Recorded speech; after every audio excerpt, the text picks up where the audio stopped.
तो हेलो मेरे सेलेक्टर्स, क्या हालचाल है। आशा करते हैं आप लोग बहुत अच्छे होंगे। डियर स्टूडेंट्स, सेलेक्टर्स बैच का आज दूसरा दिन है और 9 AM मीन्स साइंस वाला वीडियो आप लोगों को मिल चुका है। आशा करते हैं कि आप लोगों ने उसको देख लिया होगा। नहीं देखा होगा तो इस वीडियो के डिस्क्रिप्शन में उस वीडियो का लिंक रहेगा, जरूर से ज़रूर देख लीजिए, क्योंकि आज का वीडियो एकदम सुपर डुपर वीडियो था, बहुत ही अच्छा वीडियो था। उसको ज़रूर से ज़रूर आपको देखना चाहिए। और डियर स्टूडेंट्स, आप लोगों की डिमांड पर आज शाम को हम आपके इस चैनल पर प्लेलिस्ट बना देंगे सिलेक्टर्स बैच की, जिससे अगर आप आगे पीछे हो जाएं कभी, तो वैसे ऐसा होना नहीं चाहिए, तो आप लोग आराम से 1 बाय 1 करके वीडियोस को वॉच कर सकते हैं। तो डियर स्टूडेंट्स, आज के इस वीडियो में हम संख्या पद्धति के इंपॉर्टेंट क्वेश्चंस के बारे में डिस्कस करने वाले हैं।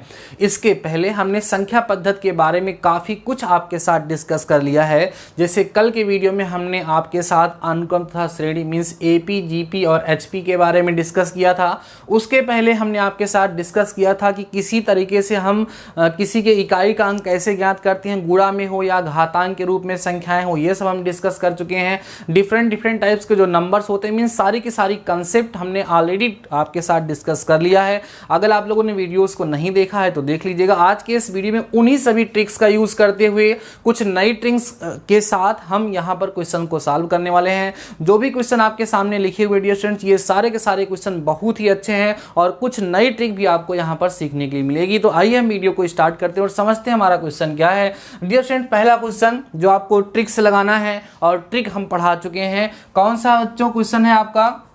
कह रहा है गुणनफल 25903 ना, 25903 की पावर 267 लिखा हुआ है। इसके इकाई का अंक क्या होगा आपको बताना है। तो हमने आपसे बोला था कि यहाँ पर अगर 0, ठीक है, याद है 0156 अगर होगा तो नो चेंज होता है, हमने आपको सिखाया था। लेकिन उसके अलावा कोई होता है तो उसके लिए रूल हमने सिखाया था कि जो आपकी यहाँ पे डिग्री होगी मीन जो 267 है, इसको आप 4 से डिवाइड करो। यही रूल सिखाया था। आपने वीडियो को देखा होगा, नहीं देखा होगा देख लीजिएगा। 4 छंग 24 होता है बच्चों। यहाँ कितना बचेगा? देखो ध्यान से, यहाँ बच्चों 2 बचेगा, यहाँ 7। अब कितना बच जाएगा? 4 छंग 24 फिर से जाएगा, बचे कितना? 3। हमने आपको बताया था यही जो शेषफल बचता है बाद में इसी से घात लगाई जाती है। और घात किसकी लगाई जाती है? जो यही अंक लास्ट में है। तो 3 की घात बच्चों कितना हो जाएगा? 3 की घात 3 का मान बच्चों 3 त्रिका 9 त्रिका 27 होगा। तो यही जो 7 होगा यही क्या हो जाएगा? इकाई का अंक हो जाएगा। तो ऑप्शन नंबर सी बच्चों यहाँ पर क्या हो जाएगा? करेक्ट हो जाएगा। वो वीडियो अगर आप लोगों ने ट्रिक वाला नहीं देखा है तो उसका भी डिस्क्रिप्शन में मैं लिंक दे दूंगा, आप लोग उसको जरूर से जरूर देख लीजिएगा, क्योंकि काफी इंपॉर्टेंट वीडियो है। कैसे करते हैं वो आप उसमें ज्यादा अच्छे सीख पाएंगे। अभी मैंने इसमें करके दिखा दिया। ऑप्शन नंबर सी बच्चों करेक्ट होगा और बहुत ही अच्छा क्वेश्चन ही आपके सामने हमने डिस्कस किया है। चलिए अगले क्वेश्चन के बारे में डिस्कस करते हैं। कह रहे बच्चों 1 से 50 तक की सभी प्राकृतिक संख्याओं का योग होगा 1 to 50।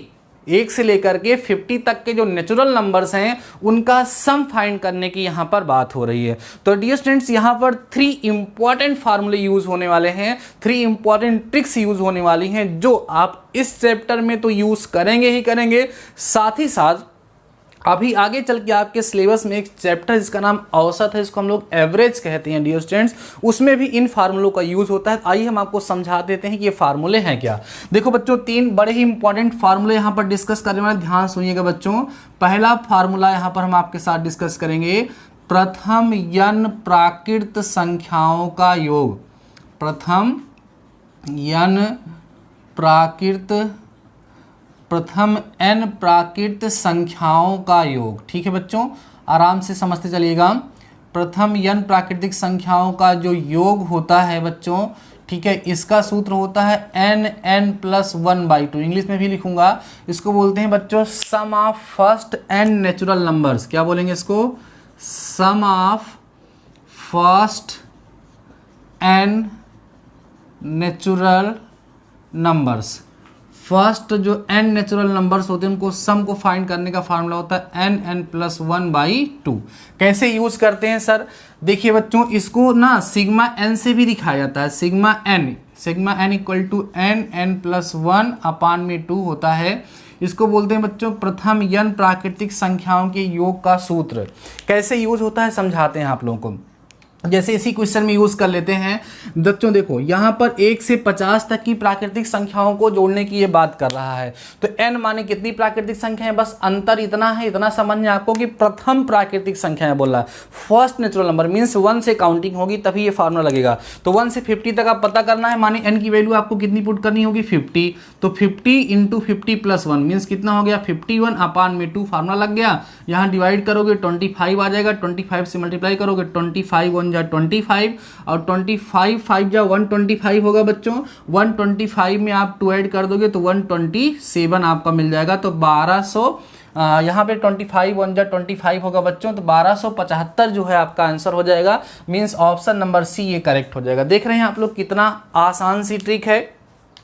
यह है बच्चों किसके लिए, प्रथम n प्राकृतिक संख्याओं के योगफल का सूत्र। अब इसके बेसिस पे कोई भी क्वेश्चन आपसे पूछेगा, कहेगा 1 से 100 तक की प्राकृतिक संख्याओं का योगफल बताओ, तो क्या करोगे, यहाँ फार्मूला पुट करोगे 100 इंटू 100 प्लस 1 अपान में कितना 2 कर दोगे, यही तो करोगे बच्चों आराम से। अब देखो इसको कैंसिल कर दोगे, यहाँ 50 आ जाएगा, 50 इंटू में 101 मल्टीप्लाई करोगे, आंसर आ जाएगा। समझ में आ रही है बातें ना। तो ये एक फार्मूला आपके सामने एक नया निकल करके आया, ये भी संख्या पद्धति का ही है। आगे चल के अभी जब हम आपको एक चैप्टर पढ़ाएंगे बच्चों जिसका नाम औसत है, वहाँ पर भी हम लोग डिस्कस करेंगे, वहाँ बाद में इस फार्मूले के बारे में फिर से हम चर्चा करेंगे। अभी आपको इस फार्मूले को याद करना है। आइए लगे हाथ एक फार्मूला और आपके साथ डिस्कस कर लेते हैं बच्चों।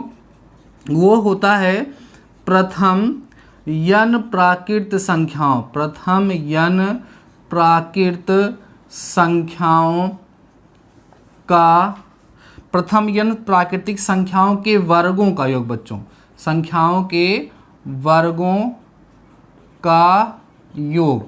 ठीक है, कहते हैं sum of square of first n natural numbers. क्या बोलेंगे, सम ऑफ स्क्वायर ऑफ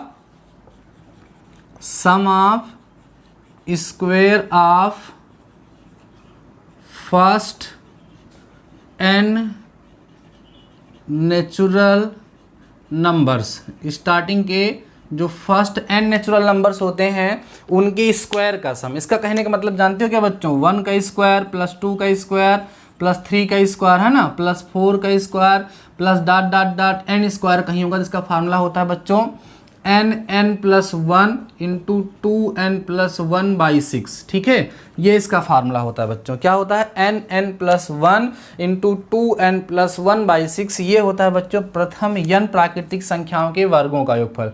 जैसे मान लीजिए कहीं क्वेश्चन आ गया, ऐसे लिखा है, कह रहा है 1 का स्क्वायर प्लस 2 का स्क्वायर प्लस 5 का स्क्वायर डॉट डॉट डॉट 10 का स्क्वायर, कहता है इसकी वैल्यू फाइंड करो। तो कितनी प्राकृतिक संख्या है, प्रथम 10 प्राकृतिक संख्याएं हैं। तो जहां जहां n है यहाँ 10 रखो, 10 और 1 कितना हो गया, 11 हो गया, 10 दूना 20 1 21 हो गया, बटे में 6 कर दिए बच्चों। सॉल्व कर लोगे आपको आपका आंसर मिल जाएगा कि इनका योगफल जो है प्रथम n प्राकृतिक संख्याओं के वर्गों का योगफल जो होगा बच्चों कितना आपको प्राप्त होगा। यहां से आप लोग सॉल्व कर लेंगे ना। देखो यहां से 3 7 21 3 दूना 6 2 5 10 गुणा कर लोगे, आपका आंसर मिल जाएगा।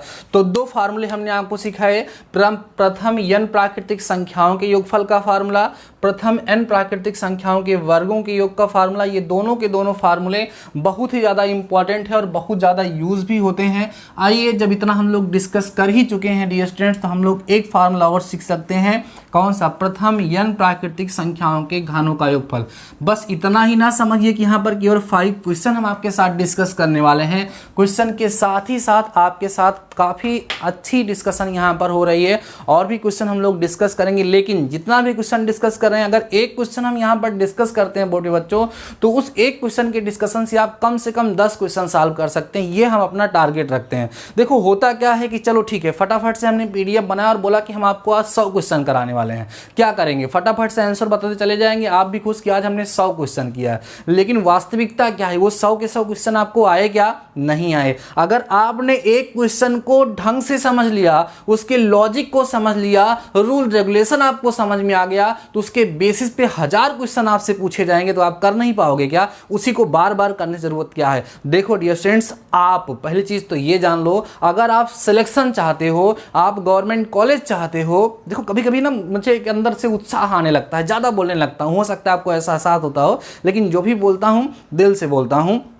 मीन्स हम ये कहने वाले हैं स्टूडेंट्स, अगर आप सिलेक्शन चाहते हैं तो सबसे बड़ी बात यह है कि आप सेल्फ स्टडी के लिए ज़रूर से ज़रूर टाइम दीजिए। मतलब इस चक्कर में मत रहिए कि 100 क्वेश्चन इंपॉर्टेंट कोई बता देगा, 200 कोई बता देगा, वही पढ़ लेंगे आ जाएगा। ऐसा कुछ नहीं है यार, सब बिजनेस करने हुए बैठे हैं, ठीक है, बातें समझ में आ रही, सबको अपने से मतलब है। इसलिए हम आपको एक लाइन में बस इतना बोलना चाहेंगे कि आप जिस भी चैनल से जहाँ से भी प्रिपरेशन करें वहाँ से करिए। टीचर से एक मार्गदर्शन लेना है, टीचर से आपको सीखना है, बाकी सारे के सारे मटेरियल्स आपके पास खुद होने चाहिए। आपको सेल्फ स्टडी के लिए टाइम निकालना बहुत बहुत बहुत जरूरी है। जैसे अभी यहाँ पर जो लेक्चर आपको हम प्रोवाइड करा रहे हैं, लगभग आधे घंटे का लेक्चर हो जाएगा जो आपको हम प्रोवाइड करें। अब इस आधे घंटे लेक्चर को आप कितना अपने अंदर समाहित कर पाते हैं, मेन ये है। पता लगा आधा घंटा ये वीडियो देखिए, पता लगा किसी और का आ गया, फिर उसको तो सेल्फ स्टडी कब किए, ना तो ये समझ में आया ना तो वो समझ में आया। सबसे बड़ी प्रॉब्लम जो होती है वो ऑनलाइन स्टडी में यही होती है। बातें समझ में आ रही तो सेल्फ स्टडी के लिए बच्चों टाइम जरूर निकालिए। जिस टाइप के क्वेश्चन मैं आपको सॉल्व करा दें उस टाइप के क्वेश्चन आप खुद से सॉल्व करने का जरूर से जरूर प्रयास करिए, देन पता चलेगा कि हमने क्या सिखाया है आपको। ठीक है, आइए एक फार्मूला और डिस्कस कर लेते हैं। दो फार्मूला मिला है, sigma n equal to n+1/2 होता है। इसको बोलते हैं प्रथम n प्राकृतिक संख्याओं का योगफल, sum of first n natural numbers. दूसरा है सिग्मा n स्क्वायर, इसका है बच्चों n+1 इंटू 2n+1 अपान में 6 होता है। ठीक है, यह है बच्चों प्रथम n प्राकृतिक संख्याओं के वर्गों का योगफल, sum of square of first n natural numbers. तो एक फार्मूला और सिखाने वाले हैं आपको, सिग्मा n³ बच्चों ये होता है n+1/2 का होल स्क्वायर। ठीक है, n+1/2 का होल स्क्वायर ये होता है बच्चों प्रथम n प्राकृतिक संख्याओं के घन, हम n प्राकृतिक संख्याओं के घनों का योगफल। इसका मतलब क्या है, जैसे मान लो कहीं लिखा है 1 की पावर 3 प्लस 2 की power 3 plus dot dot dot करते हुए 20 की पावर 3 ऐसे लिखा गया। आपको इसकी वैल्यू निकालनी है तो प्रथम 20 प्राकृतिक संख्याओं के घनों का योगफल निकालना है। तो इसी फार्मूले में n की जगह पे 20 पुट कर दो, 20 इंटू 21/2 का होल स्क्वायर, 2 दहम्मा 20 कर लोगे, 210 यहाँ आ जाएगा, उसके बाद स्क्वायर कर लोगे, 441 होता है 21 का वर्ग, 2 0 लगा दोगे, आपको आंसर प्राप्त हो जाएगा। समझ में आ रही है बातें ना। तो ये सारे के सारे फार्मूले बहुत ज़्यादा यूजफुल होंगे आपके लिए। जैसे यहाँ पर क्वेश्चन बनाना 1 से 50 तक की सभी प्राकृतिक संख्याओं का योगफल ज्ञात करो, कह सकता है 1 से 50 तक की प्रथम प्राकृतिक संख्याओं के वर्गों का योगफल ज्ञात करो, 1 से 50 तक की प्राकृतिक संख्याओं के घनों का योगफल ज्ञात करो। तो उस सिचुएशन में आपके पास अगर ये तीनों फार्मूले रहेंगे तो इस तरह के क्वेश्चंस को सॉल्व करने में बच्चों आपको बहुत ही ज़्यादा आसानी होगी। समझ में आ रहा है, वीडियो में अगर मज़ा आ रहा है तो कमेंट सेक्शन में जाकर के बोल दिया करिए कि सर बड़ा मज़ा आ रहा है, सारे के सारे कंसेप्ट क्लियर हो रहे हैं, सब कुछ समझ में आ रहा है, तो मेरा भी उत्साह बढ़ जाता है, मुझे भी सपोर्ट मिल जाता है। तो डियर स्टूडेंट्स, समझ में आया आप लोगों को, ये तीनों के तीनों फार्मूले आप लोग नोट कर लीजिए। अभी इसका यूज औसत में हम कैसे करते हैं वहां चल के हम लोग आगे चल के डिस्कस कर लेंगे, ओके ना। चलिए हम लोगों का सेकेंड क्वेश्चन हुआ। देखो हमने आपको अभी तक केवल और केवल कितना क्वेश्चन सॉल्व कराया, अभी तक हमने आपको केवल और केवल 2 क्वेश्चन सॉल्व कराया, लेकिन काफी टाइम लग गया। लेकिन इस 2 क्वेश्चन की हेल्प से कई सारे कंसेप्ट मैंने आप लोगों को सिखा दिया। ठीक है, चलिए आगे बढ़ते हैं क्वेश्चन नंबर 3 की तरफ बच्चों। ये बहुत ही आसान सा क्वेश्चन है, लिखा हुआ है 6 to the power 7 into 35 to the power 3 into 11 to the power 10। ठीक है, में कितनी अभाज्य संख्याएं हैं। अभाज्य संख्याएं हमने आपको पढ़ाया है वे संख्याएं जो केवल स्वयं से कटें और 1 से कटें, उसके अतिरिक्त वो किसी और से नहीं कटती हैं, उन्हें हम अभाज्य संख्याएं कहते हैं। तो हम करेंगे क्या कि सबसे पहले इसमें जितनी भी संख्याएं आपको दिख रही हैं सभी संख्याओं का गुणनखंड करेंगे, फैक्टराइजेशन करेंगे, देन हम चेक करेंगे। देखो बच्चों कैसे, इसको हम 2 इंटू 3 लिख सकते हैं होल टू द पावर 7, इसको हम लोग लिख सकते हैं बच्चों 5 into 7 whole to the power 3 और इंटू 11 टू द पावर, इसका तो फैक्टराइजेशन होगा नहीं। अब इसको अलग अलग करो, 2 की पावर 7 इंटू 3 की पावर 7 प्लस 5 की सॉरी इंटू में हो जाएगा बच्चों 5 की पावर 7 इंटू 5 की पावर 3 होगा ना, 5 की पावर 3 इंटू 7 की power 3 into 11 to the power कितना होगा बच्चों, यहाँ पर 10 होगा। अब ये जितनी भी संख्याएं आपको दिख रही हैं सभी की सभी संख्याएं कितनी अभाज्य संख्याएं हैं। तो इस अभाज्य संख्या कितनी है, संख्या कितनी है 7 है, इसकी संख्या कितनी है 7 है, इसकी संख्या कितनी है 3 है, इसकी 3 है और इसकी कितनी है बच्चों 10 है। 7 7 14 हो गया, 3 3 6 हो गया, 14 और 6 20 10 30 आ जाएगा बच्चों आपका यहाँ पे ना। देखो 7 7 14 3 3 6, 14 और 6 30 हो गया, 14 और 6 20 हो गया, 10 30 30, माने 30 संख्याएं यहाँ पर आपको प्राप्त हो जाएंगी डियर स्टूडेंट। तो ऑप्शन नंबर बी जो होगा आपका यहाँ पर करेक्ट हो जाएगा। समझ में आ रही बातें? अच्छे अच्छे क्वेश्चन है, इस तरह के कोई भी क्वेश्चन आपके एग्जाम में आएंगे, आई होप आप लोग कर सकते हैं, कोई डाउट आपको नहीं होगा। ठीक है बच्चों, चलिए नेक्स्ट क्वेश्चन की तरफ हम लोग डिस्कस करते हैं, जो हमारा क्वेश्चन नंबर 4 है। देखिए काफ़ी अच्छा क्वेश्चन है, कई बार एग्जाम में पूछा जा चुका है। 1/1.2 नहीं है, सबसे बड़ी गलती जो लोग करते हैं, ये 1/1 × 2 है बच्चों, ठीक है, और प्लस 1/2 × 3 है, प्लस 1/3 × 4 है, और plus dot dot dot plus 1/n × n+1 है बच्चों, ये लिखा हुआ है। इसकी वैल्यू हमें फाइंड करना। आइए आपको समझाते हैं इसमें लॉजिक क्या है डियर स्टूडेंट्स। क्या इसको हम 1 - 1/2 लिख सकते हैं? देखो ध्यान से, 1 - 1/2 को सॉल्व करोगे तो यही आएगा 1/1 × 2, 1/1 × 2 ही आपको प्राप्त होगा। ऐसे ही बच्चों इसको हम लोग इसको हम लोग क्या लिख सकते हैं? देखो इसको हम 1/2 - 1/3 लिख सकते हैं। देखो बच्चों इसको क्या लिख सकते हैं हम लोग? 1/2 - 1/3 लिख सकते हैं। जब सॉल्व करोगे 3 × 1 = 3 - 2, 3 में से 2 माइनस होगा 1 बचेगा, और एलसीएम 2 × 3 आएगा। ऐसे ही समझो इसको बच्चों, हम लोग 1/3 - 1/4 लिख सकते हैं। लॉजिक समझ में आ रहा है? ये 1 - 1/2 था, ये 1/2 - 1/3 था, ये बच्चों 1/3 - 1/4 था। ऐसे ही डॉट डॉट डॉट करते चले जाओगे तो इसको जानते हो आप क्या लिख सकते हो बच्चों? 1 माइनस ना करके क्या लिखना पड़ेगा आपको यहाँ पर? 1 - 1/n+1, सही है, यही है। यहाँ पे आप लिख सकते हो, ये ऐसा लिखना पड़ेगा आपको ना बच्चों। देखो ध्यान से, 1/n - 1/n+1, जब एलसीएम लोगे तो n × n+1 यहाँ पर आ जाएगा, और यहाँ पे n+1 - n होगा तो n से n कैंसिल हो जाएगा, 1/n n+1 आपको यहाँ से प्राप्त हो जाएगा। अब देखो हो क्या रहा है, इन सब को जब जोड़ोगे देखो -1/2 + 1/2 से कैंसिल हो जाता है, -1/3 + 1/3 1/4, ऐसे सारे के सारे टर्म्स कैंसिल होते चले जाएंगे, ये भी कैंसिल हो जाएगा। लास्ट वाला टर्म ये बचेगा और फर्स्ट वाला ये बचेगा। मीन्स बचेगा क्या आपके पास? 1 - 1/n+1 केवल बचेगा बच्चों, बाकी सारे के सारे टर्म्स कैंसिल हो जाएंगे। एलसीएम ले लीजिए और एलसीएम लेकर के सॉल्व कर लीजिए और देखिए क्या आंसर आता है आपका। n+1 - 1/n+1 आएगा। यहाँ पर 1 से 1 कैंसिल हो जाएगा और आपके पास बचे कितना बच्चों? n/n+1 बच जाएगा, और यही आपका आंसर होगा। देख रहे हैं, समझ रहे हैं आप लोग कौन सा ऑप्शन सही होगा? ऑप्शन नंबर बी यहाँ पर करेक्ट हो जाएगा। काफ़ी आसान सा क्वेश्चन था, आशा करते हैं कि आपको समझ में आ गया होगा। देखो इतना लॉन्ग प्रोसेस वहाँ पर आपको करने की ज़रूरत नहीं पड़ेगी, ये क्वेश्चन बहुत ही आसानी से सॉल्व हो जाएंगे। बस इतना ध्यान रखिए कि आपको लॉजिक और कंसेप्ट पता होना चाहिए। ये ऐसे क्वेश्चन हैं जो हम कभी डियर स्टूडेंट्स अगर सॉल्व किए रहते हैं तो आसानी से हमसे सॉल्व हो जाते हैं। अगर हम इस तरह के क्वेश्चंस को सॉल्व नहीं किए रहते हैं तो हमें उसको सॉल्व करने में जरूर प्रॉब्लम होती है। ठीक है, चलिए नेक्स्ट क्वेश्चन की तरफ बढ़ लेते हैं, जो हमारा क्वेश्चन नंबर 5 है। बहुत ही अच्छा क्वेश्चन है। देखो क्या कह रहा है, निम्नलिखित में कौन सी संख्या अपरिमेय संख्या है? अपरिमेय संख्या देखो बच्चों, √16/25 लिखा है, रूट के बाहर आ जाएगा 4/5 जो कि परिमेय संख्या है। ये भी रूट के बाहर आ जाएगा 3 हो जाएगा जो कि एक परिमेय संख्या है। पाई हमने आपको चिल्ला के पढ़ाया था कि भैया पाई का मान 22/7 होता है, आप कंफ्यूज मत होइएगा। अगर खाली पाई लिखा होगा ऑप्शन में तो आप जान लीजिएगा कि पाई जो होती है बच्चों वह एक अपरिमेय संख्या होती है। पाई एक इरेशनल नंबर होती है, सार्वभौमिक सत्य है। ज़्यादातर लोग इस ऑप्शन पे टिक करके आते हैं।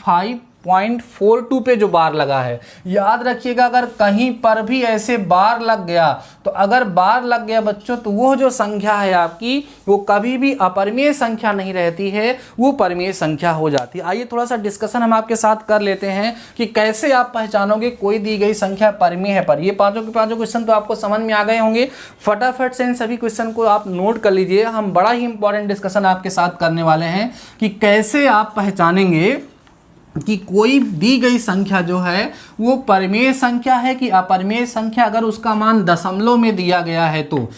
क्योंकि इसमें बहुत ज़्यादा कंफ्यूज होता है। हाँ, ये बात तो आप हमेशा के लिए याद कर लीजिए बच्चों कि पाई जो है उसका मान 22/7 होता है, वो अलग चीज़ है, लेकिन पाई जो है वो एक अपरिमेय संख्या है। आइए हम डिस्कस करके आपको दिखाते हैं बच्चों। देखो हमारे पास वास्तविक संख्याएं होती हैं जो सबसे बड़ी हैं। अगर हम अपने लेवल पे बात करें तो वास्तविक संख्याएं, बहुत ही इंपॉर्टेंट डिस्कशन करने चल रहा हूं, समझिएगा बच्चों। वास्तविक संख्याएं हम यहाँ पे जो डिस्कस करने वाले हैं वो वास्तविक संख्याएं, अर्थात जो रियल नंबर्स होते हैं डियर स्टूडेंट्स, रियल नंबर्स, उनके डेसिमल एक्सपेंशन के बारे में, उनके दशमलव प्रसार के बारे में यहाँ पर चर्चा करने वाले हैं। जैसे मान लीजिए आपके एग्जाम में कोई क्वेश्चन आ गया 4.3001007000 डॉट डॉट डॉट, अब आपसे पूछा गया है बताइए ये परिमेय है कि अपरिमेय है, तो आप कैसे जानोगे? या 4.312 पे बार लग गया, आपसे पूछा गया भाई बताओ ये परिमेय संख्या है कि अपरिमेय संख्या है। ये सारे क्वेश्चन पूछे जाते रहते हैं, इसलिए हम यहाँ पर डिस्कस करने वाले हैं। डियर स्टूडेंट्स, होता क्या है, जो वास्तविक संख्याएं होती हैं उनका जब दशमलव प्रसार किया जाता है, इनका जब डेसिमल एक्सपेंशन किया जाता है, तो दशमलव प्रसार बच्चों दो प्रकार का प्राप्त होता है। कितने प्रकार का? दो प्रकार का प्राप्त होता है। एक दशमलव प्रसार को हम लोग टर्मिनेटिंग डेसिमल एक्सपेंशन करते हैं, शांत दशमलव के नाम से जानते हैं, शांत दशमलव, जिसको हम बोलेंगे टर्मिनेटिंग डेसिमल एक्सपेंशन। दूसरा प्रकार का जो दशमलव प्रसार हमें प्राप्त होता है बच्चों, उसको बोला जाता है अशांत दशमलव। क्या बोलेंगे? अशांत दशमलव, जिसको हम बोलते हैं दशमलव, जिसको हम बोलते हैं नॉन टर्मिनेटिंग डेसिमल एक्सपेंशन। क्या बोलेंगे? Non terminating decimal expansion. इसका मतलब क्या हुआ सर? देखो, जैसे अगर हम 10 को 2 से भाग दे, 2 पंचे 10 पूरा पूरा कट जाता है, तो इस या आप ऐसे कह सकते हो बच्चों, जब 1 को आप 2 से भाग देते हो 0.5 आता, दशमलव में बदला लेकिन ये क्या हो गया? शांत हो गया, पूरा पूरा कट गया। तो अगर हम किसी भी संख्या को दशमलव में बदलें और वो पूरा पूरा कट जाए, तो उस रूप में जो हमें संख्या प्राप्त होती है उसे हम क्या कहते हैं? शांत दशमलव कहते हैं। लेकिन बहुत सारी संख्याएं आपको ऐसी मिलेंगी बच्चों, जैसे 1/3 को सॉल्व करो तो 0.333 ऐसे होता चला जाएगा, इसको हम लोग 0.3 पर बार बोल देते हैं। या जैसे √3 का मान निकालोगे 1.7325 ऐसे होता चला जाएगा।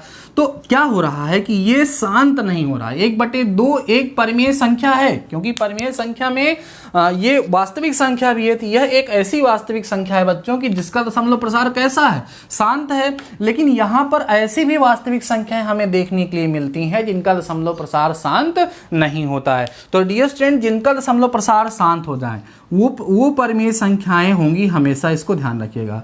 वे संख्याएं जिनका दशमलव प्रसार कैसा हो जाए बच्चों? शांत हो जाए। अगर उनका दशमलव प्रसार शांत हो रहा है तो याद रखिएगा वो हमेशा परिमेय संख्या होंगी। जैसे लिखा गया 5.4 कई संख्या है? परिमेय संख्या है। 7.321 कई संख्या है? परिमेय संख्या है। जिनका भी दशमलव प्रसार शांत हो जाएगा वो सभी की सभी संख्याएं क्या कहलाती हैं? परिमेय संख्या कहलाती हैं। क्लियर हो गई बातें? आगे चलिए। अब देखो बच्चों, होता क्या है कि जो अशांत दशमलव दो प्रकार का होता है बच्चों, आगे चल के पढ़ाया जाता है। अशांत जो होता है, एक होता है बच्चों आवर्ती दशमलव, अशांत आवर्ती, जिसको हम बोलते हैं नॉन टर्मिनेटिंग, लेकिन ये क्या होता है? रिपीटिंग होता है, मीन्स रिपीट करता है। दूसरा होता है बच्चों अशांत अनावर्ती। क्या होता है? अशांत अनावर्ती, मीन्स ना तो ये टर्मिनेट करता है और ना ही रिपीट करता, मीन्स ये होता है नॉन टर्मिनेटिंग, नॉन रिकरिंग। ठीक है, बातें समझ में आ रही है? नॉन टर्मिनेटिंग होता है। तो जो अशांत दशमलव प्रसार होगा वो दो प्रकार का होगा, एक आवर्ती, एक होगा अशांत अनावर्ती। तो अगर दशमलव प्रसार आवर्ती होगा, जैसे 3.4 पे बार लग गया तो 4 बार बार आएगा, माने रिपीट हो रहा है। 3.12 पे बार लग गया, 1.22 पे बार लग गया, तो ये सब कैसे दशमलव प्रसार है? अशांत तो हैं, अशांत तो हैं, लेकिन अशांत के साथ साथ बच्चों कैसे हैं? आवर्ती हैं, रिपीट कर रहे हैं। तो ये जितनी भी संख्याएं होंगी डियर स्टूडेंट, ये सब की सब क्या कहलाएंगी? परिमेय संख्याएं कहलाएंगी। कई संख्याएं होंगी? परिमेय संख्याएं होंगी, और जिसको हम लोग इंग्लिश में रेशनल नंबर्स कहते हैं, रेशनल नंबर्स बोलते हैं। समझ में आ रही बातें? लेकिन ऐसी संख्याएं जिनका दशमलव प्रसार जब हम ज्ञात करें, जब उनका डेसिमल एक्सपेंशन ज्ञात करें, तो ना तो वो टर्मिनेट हो, मीन्स ना तो वो कटें और ना ही वो खुद को रिपीट करें, ना तो वो टर्मिनेट करेंगी ना तो खुद को वो रिपीट करेंगी। ऐसी संख्याएं जो होंगी बच्चों, उनको हम अशांत अनावर्ती दशमलव के रूप में रखते हैं। और ऐसी संख्याएं जो होती हैं वो सदैव अपरिमेय संख्याएं होती हैं। कई संख्या होती है बच्चों? अपरिमेय संख्याएं होती हैं। चलिए एग्जाम्पल समझ लेते हैं। जैसे ये हमने लिखा था 4.3001007001 डॉट डॉट डॉट। अब देखो डॉट डॉट डॉट लग गया, ना तो डॉट डॉट लगने का मतलब ये भी आगे चलेगा, ना तो ये टर्मिनेट किया है माने पूरा पूरा कटा भी नहीं है, और ना तो कोई वैल्यू यहाँ पर रिपीट हो रही है। तो इसलिए क्या हो गया बच्चों? नॉन टर्मिनेटिंग नॉन रिपीटिंग हो गया। इसीलिए ये जो है बच्चों कौन सी संख्या हो जाएगी? अपरिमेय संख्या हो जाएगी। जैसे 4.79 आपसे पूछता है परमेय का परमेय, तो आप क्या बताओगे? परमेय है माने रैशनल है। आपसे पूछता है 4.333 ऐसे लिखा गया है या 4.333 क्या है भाई? परमेय है। 4.301001001 क्या है सर? अपरमेय है, क्योंकि ये अशांत अनावर्ती है। बातें समझ में आ गई बच्चों? तो आज के इस वीडियो में हमने कराए तो 5 ही क्वेश्चन है, लेकिन लॉजिक आपको काफ़ी हद तक समझा दिया है। आशा करते हैं कि जितने भी कंसेप्ट आज के इस वीडियो में डियर स्टूडेंट्स हमने आपके साथ डिस्कस किए हैं वो सभी कंसेप्ट आपको काफ़ी हद तक समझ में आ गए होंगे और आपके अंदर सिलेक्टर्स वाली फीलिंग आ रही है या नहीं आ रही, मेरे साथ शेयर करना बिल्कुल मत भूलिएगा।